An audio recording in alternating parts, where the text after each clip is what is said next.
Ayan. Naglinis ng hallway. Diba pinili ko yan kaninang gabi? Thank you, kuya. Thank you, kuya. Kasi ginagawa mo yung ibang gawain ni mama. Yan, imbis na mag-cellphone, manood ng TV nang walang kakwenta-kwentang palabas. Maglinis na lang para matuto. Yan ang hallway namin, guys. So, ito yung labas ng pintuan namin.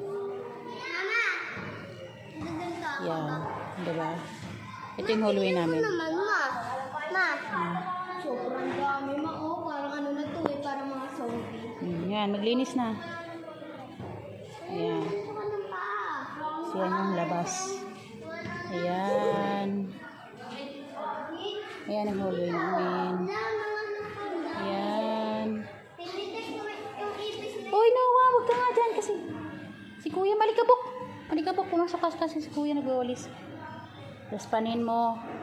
Tapos itapon dun sa may plastic para walang kalat na Binigay ko sa kanya kasi ang pangit-pangit ng makalat sa labas.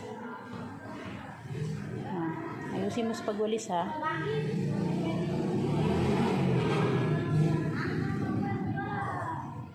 sabi mo pa, oh. Masipag naman ni kuya.